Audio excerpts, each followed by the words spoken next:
I know. Before you say anything, who are these two guys that are going to tell me what I should be doing with my kid? This is not a parenting lesson. This is not telling you how to raise your kid or anything like that. This is how you can get more out of your child. And if you played sports yourself, or your significant other played sports themselves, or you're a fan of sports, or you follow sports closely, you know that there are so many important lessons that are going to help you away from the field. So it's important that we make sure our kids are actually getting those lessons and learning those lessons while they're playing the sport. So that's our goal. That is our intent here. Billy's a father himself. I'm not a parent, but I've had plenty of interactions with parents as a coach. I've had plenty of interactions with my parents as I was playing. I've had plenty of experiences talking to players about their relationships with their parents. So we each come from a perspective of dealing with many different players, many different coaches, and many different parents. So this is the number one thing that we want to share with you guys is how can you help them? How can you support them? How can you get the most out of them? And I know you have something really important that you want to share with parents. So I'll let you kick it off. Thank you. So I'm very grateful. I have a little baby girl. Means the world to me. So it's great being a parent. So I know how it feels, and it's a different feeling. It hits different. But anyway, getting me emotional here, Sam. Talking about Mila. That's good. But so as parents, we're gonna have a really important role in an athlete's life. Obviously, you have the most important role in your kid's life. So I think we can really look at this as a chance to set them up and help them with their success. So get the most out of them, to get the most out of their ability. We need to cultivate an area of love, and of a place that they can feel free to be themselves, and a place that they can feel free to make mistakes, and to be ensured that it's okay to fail. Everyone's going to fail. You can learn from your failures. That's how you get stronger. And as parents, I think we can just put that out in the open. Like, it's okay, to fail. It's okay to strike out 3 times. It's okay to have a bad game. I'm still going to love you. I'm still going to cook you dinner. So we're still going to have a great night together, and I think that's where it comes in, just letting them know, hey, try your best. It's all good. Yeah, there's, I feel like you see it in movies a lot, like that father that's overbearing and the kid like doesn't feel loved or supported at all. Like, that's the cliche version, but it's not only them knowing that you support them. It's not about being the mommy or daddy that's bringing juice boxes to every single practice. That's not what we're talking about. It's about knowing and giving them a sense of love and affection and care, because those emotional connections, that emotional intelligence, Daniel Goleman wrote an incredible book, Emotional Intelligence, and they say emotional intelligence is more important.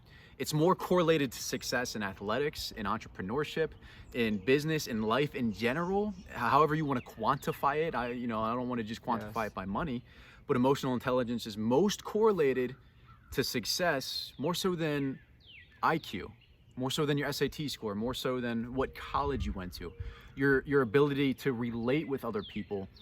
So understanding that your son or your daughter is going through, this is not to talk about the hormonal side and teenagers and all that stuff. It's that they're going through an emotional process in this sport specifically that hopefully they love, hopefully they have a strong passion about, but it's like they experience these really highs and lows. And I'm sure as a parent, you see it all of the time, right? My kid is so happy when he does well, or my kid's like depressed and angry and frustrated when he doesn't do well. It's about cultivating, it's about developing that emotional intelligence, where number one, you can recognize those different emotions. You can teach them through the way you're communicating with them. You can teach them through the way that you speak to them. And it's going to be different for every player. It's going to be different for every kid, right? But you're their parent. You know them best. But that's such a critical lesson in developing their emotional intelligence, not necessarily by saying, hey, read this book, but through experience. And I think the experience part of it and making sure you're guiding them through the best experience possible is a vital factor, is a critical factor. Yeah, sports are emotional. Just ask my mom, she's seen me cry after baseball games. Athletes are emotional. People are emotional. Emotions control almost every aspect of our lives. So this is why emotional intelligence is such an important factor. And a great way to start to try to just introduce emotional intelligence to your kids is just to make them aware of their emotions. So how are they feeling? Are they happy at the moment? Are they sad at the moment? Are they a little frustrated? Are they a little angry? And just putting terms to the emotion helps them to understand it in their head. Yes.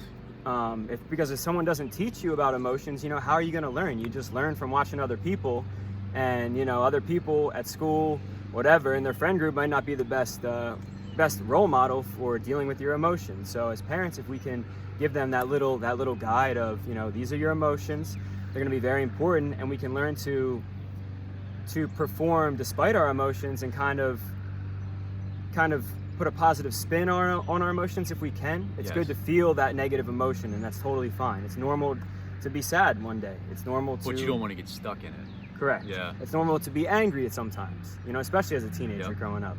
Let them experience the emotion, get it out basically, get it out of their system, and then, let them know that's, it's not okay to throw your helmet. I know you're angry, and that's okay, but it's not okay to take it out, by throwing something, yelling at somebody, or doing something that goes against your value system. So Yeah. I think most importantly, let them experience the emotion, term the emotion, and then, teach them how to kind of get out of that rut if it is a negative one.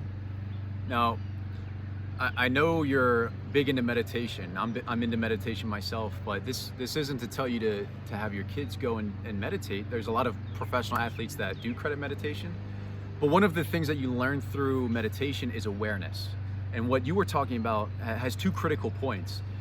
You have to be aware of the emotion, right? He talked about the anger and the frustration, being aware of it, and showing your kid that it's okay to be aware of it. You don't have to cloud it. You don't have to pretend like it's not happening. So allow yourself to be aware of it. But you also talked about the flexibility to change. You have to show that you can have flexibility. Part of emotional intelligence and part of being able to change is having flexibility and not being stuck in your identity as the kid that's pissed off, not being stuck in your identity as the teammate that always loses his cool, or that's always sad, or can't handle his emotions. You have to show them through experience, through your experience, and you can even point out other people's experiences of how it's okay to have flexibility in your emotions. You don't it's not going to work well if you just say, hey, son or daughter, you have to have flexibility in your emotions. That's probably the worst way to teach it. The best way to teach it would be through your experience, or an experience that they've had, or someone else's experience. Share an experience of a professional athlete. Share an experience of someone they admire, someone they look up to that made a change, that made a dramatic impact on a different way to approach things. So the awareness and the flexibility, and teaching it through experience. Would you agree? Yes. And Exactly, teaching it through Sam. experience. As parents, one of our most important jobs as parents of athletes is to be a role model, is to set an example. How are we behaving? Are we on our phone all day, and not really paying attention to much, and then we tell our kid to get off technology? That's not really fair to them. And I've been there, so I've done these things, and I know how they feel. So I think being a good role model really sets a precedent for you and your family of you can get everyone to live to the best of their potential by being aware of your emotions and knowing how to experience them and get through them. So as a parent, your job is so important because your kids see everything that you do, and they listen to every single thing that you say. And some things we don't think before we say them, and then we regret them. And I do this as well.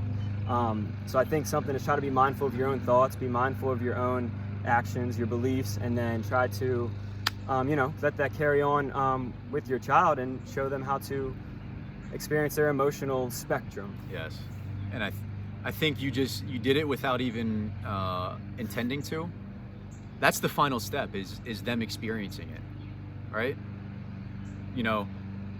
Having the emotion, being aware of the emotion, having some flexibility to change or go back to whatever the ideal state is, and then them experiencing it themselves. Letting them get after That's it. how it ingrains it. So again, not here to parent, not here to teach you how to parent, but vital lesson in the way that you can get the most out of your kid, the way that you can get the most out of your young athlete, because these are critical years for them. You know, every year is critical and every single minute's critical, but this is such an impressionary period when they're, you know, a younger athlete, and you want to make sure that they're learning the lessons and taking those lessons from this beautiful sport and carrying it with them into their work and their relationships and things like that. So pleasure talking to you guys. Anything you want to say? Yes, we all must experience this life. We all must go through, you know, our world and our beliefs and our emotions. So you hit the nail on the head when you said you have to let them experience it. We can only do so much as parents, you know, try our best to cultivate an area where they can grow, and then they have to experience their own life. You know, they're going to learn from their own mistakes, and they're going to be happy with their own triumphs, and you can be happy with them. And I think that's all I got for today. But thank you for rocking with us, parents. Until next time. We'll see you on the next video. We're going to show you, for those of you that were courageous enough to sit out with us for the whole time. You see the sun, the lighting changed a little bit. This isn't Hollywood. We're talking to you, you know, straight at a lake here at a nice peaceful place. So wish you guys nothing but the best. We'll see you soon.